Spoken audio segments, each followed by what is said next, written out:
Hello everyone, welcome to the course Linear Algebra. My name is Abdallah Brik and I am an assistant professor in the Department of Mathematics at the Faculty of Sciences, University of Boumardès. I'm delighted to welcome you to this course where we will discover one of the most useful branches of mathematics. You may wonder, why do I need linear algebra? The answer is simple, because it is everywhere. Every time an engineer models a physical system, a computer displays a 3D image, an artificial intelligence algorithm analyzes data, or a GPS calculates your location, linear algebra is involved. Matrices process digital images, vectors represent positions, forces, and data.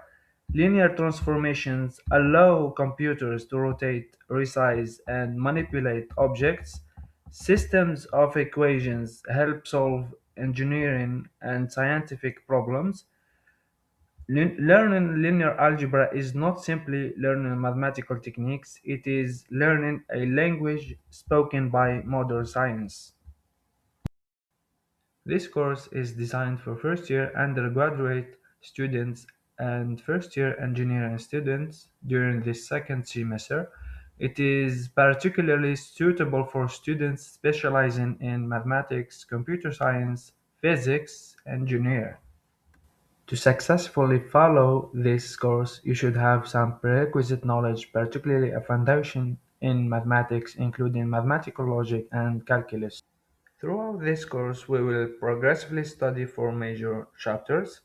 First, we will introduce vector spaces, the foundation of linear algebra.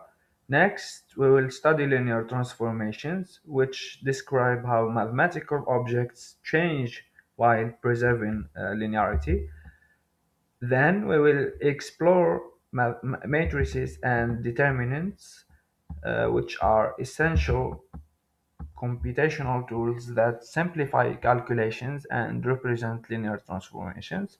Finally, we will learn different methods for solving systems of linear equations, a problem that appears throughout mathematics, engineering, economics, and computer science.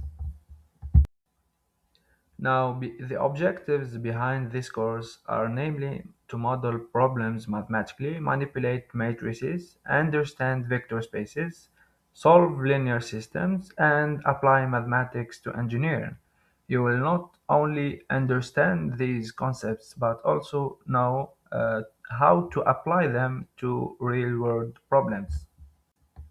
This course combines theory and practice. Each lesson consists of short instructional videos followed by activities and quizzes to help you evaluate your understanding. Whenever appropriate, we will also use computational tools such as MATLAB and Python to visualize concepts and solve practical problems. And I have to say, my objective is not only to teach formulas but also to help you understand the ideas behind them.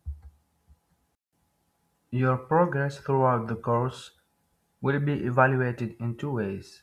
Continuous assessment represents 40% of your final grade, whereas the final examination represents 60%, which, as you see, is the bigger part. So, regular practice and active participation will greatly increase your chances of success. By the end of this course, you will be able to think abstractly, solve mathematical problems, use computational tools, and build mathematical models. At last, I encourage you all to participate actively, complete every activity, and never hesitate to ask questions. And thank you for joining me.